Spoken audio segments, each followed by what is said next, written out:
યુવરાજ જયવીરરાજસિંહે શંકરસિંહ પર પ્રહાર કર્યા છે। તેમણે કહ્યું છે કે જો વડીલો ખોટું કરે તો યુવાનોએ વિરોધ કરવો જોઈએ। મારા પૂર્વજો માતા પિતાનો રાજકારણ માટે ઉપયોગ નહીં કરી શકું। ક્ષત્રિય એકતા માટે દર અઠવાડિયે આંદોલનની જરૂર નથી। શોકના સમયે શંકરસિંહે પ્રમુખ પદ માટે મારી સાથે વાત કરી હતી। મારા પરિવાર કે પૂર્વજોને લઈ હું રાજનીતિ નહીં કરું। વડીલોને માન સન્માન અપાય તેવું પણ તેમણે કહ્યું। આ સિવાય તેમણે કહ્યું કે ક્ષત્રિય સમાજ વિચારે કે આપણે કઈ દિશામાં જવું છે। સમિતિમાં ભાવનગરના રાજવી પરિવારનું નામ કાઢી નાખીએ તો તેનું શું અસ્તિત્વ છે તેવો વેધક સવાલ પણ થયો।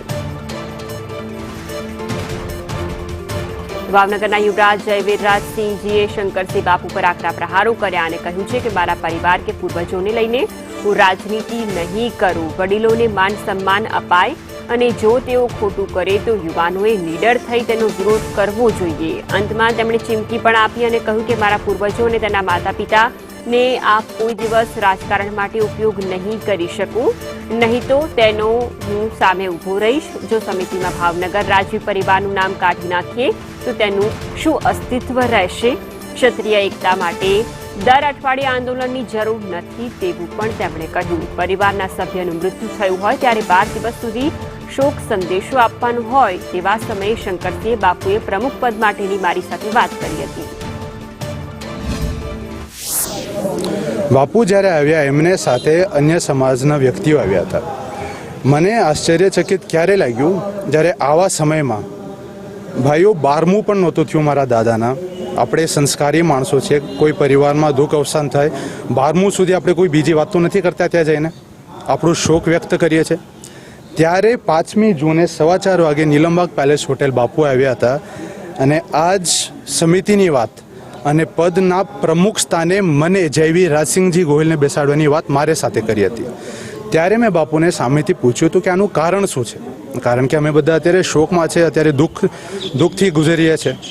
ત્યારે બાપુએ મને કીધું કે જે ચૂંટણી થઈ હતી રૂપાલા સાહેબ સાથે, જે આખો મુદ્દો ત્યારે થયો હતો, ત્યારે એક પ્રકારની એકતા ઊભી થઈ હતી। તો બાપુએ કીધું કે આ એકતા કન્ટિન્યુ રહેવી જોઈએ। સ્વાભાવિક વાત છે, મેં તો કીધું એકતા કાયમ રહેશે, એને માટે આપણે થોડી કંઈ બીજું દર અઠવાડિયે આંદોલનની જરૂર નથી ને।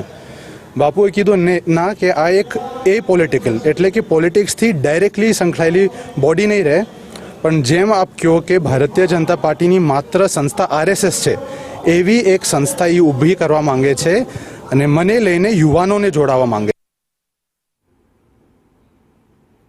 તો વડીલો ખોટું કરે તો યુવાનોએ વિરોધ કરવો જોઈએ તેવું પણ ભાવનગરના રાજવીરે કહ્યું। કારણ કે જે પ્રમાણે 12 દિવસ થયા અને શંકરસિંહ બાપુએ પ્રમુખ પદ માટે તેમની સાથે વાત કરી હતી। શોકના સમયે આ પ્રકારની વાત કરવાથી તેમણે કહ્યું કે મારા પરિવાર કે પૂર્વજોને લઈને હું રાજનીતિ નહીં કરું।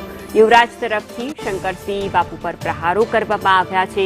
ક્ષત્રિય સમાજ વિચારે કે આપણે કઈ દિશામાં જવું છે।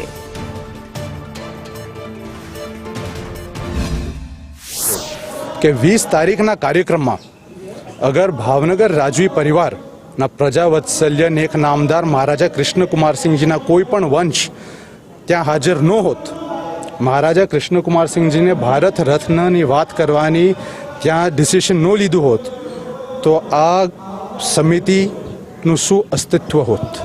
ભાવનગર રાજવી પરિવારનું નામ એ સમિતિથી 2 મિનિટ માટે આપ કાઢી દો અને પોતાને પૂછી લ્યો, આપ મીડિયાના ભાઈઓ અને બહેનો પોતે ત્યાં જતા? તો આ પ્રશ્ન ક્ષત્રિય સમાજનું ધ્યાન દોરવા માંગુ છું। આપ જાગૃત રહ્યો। બાપુ વડીલ છે, વડીલને માન સન્માન અપાય, પણ વડીલ પણ જ્યારે ખોટું કરે ને, યુવાનોને એટલી શક્તિ હોવી જોઈએ ને, નિડર હોવું જોઈએ કે સામે આવીને કહો આ ખોટી વાત છે, મારા માતા, મારા પિતા, મારા પૂર્વજોને હું કોઈ દિવસ આપ એમને ઉપયોગ નહીં કરી શકો રાજકારણ માટે, અને કોશિશ કરશો તો હું એકલો આગળ વાત કરીએ।